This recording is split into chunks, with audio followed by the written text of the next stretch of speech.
I want to start with you.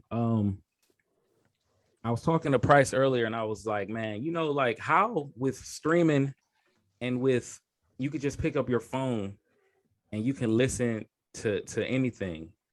And I was wondering the state of radio, and I wanted you to break that down to me, like with streaming, with Apple Music and all that. Like I know I haven't listened to the unless I'm listening to like a game. Even then, you can still stream that.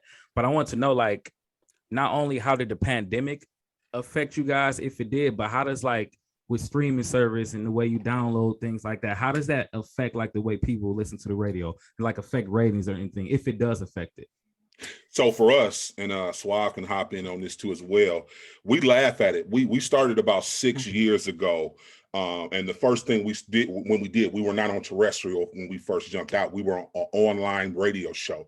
So everything we did was streaming off a Caster FM or some type of streaming platform. And everybody laughed like, no one's going to listen to y'all on an online platform. No one listens to online platform. And the pandemic came last year, and me and Suave and Tierra, we laugh at it because we had already built up a base of listening to us online. So when everybody went podcast all of a sudden, we like, oh, we had to call some names out. Like, I thought nobody listens to online, content anymore. So for us, it helped us. We've always been online, and of course we've had the blessing to be on the FM dials too as well, to be on the terrestrial dials. But it's always helped us. Our numbers have stayed consistent. They stayed constantly growing just because of the content and everything we have going on in our show. So yeah, it's been a 6-year grind for us online. So this is all we know.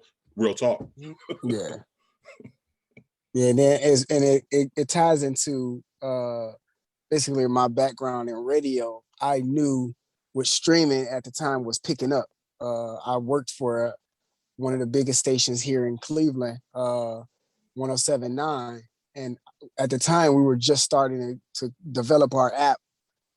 So I knew streaming was going to become important. Like eventually, like on air will die down and you'll have to listen online. So I figured if we adjust to that now, we can jump ahead of the curve, and lo and behold, we actually start working smoothly. We got YouTube built up.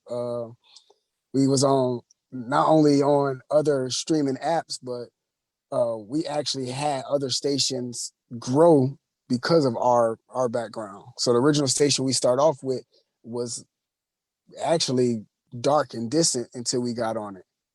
And then once we left, it was kind of like back down to where it is because they didn't want to follow the trend that we had created. So most of the times it's basically like what we try to plan ahead of time, knowing what was going on. But I just used the background and the stats I already knew about to imply it to what we already got.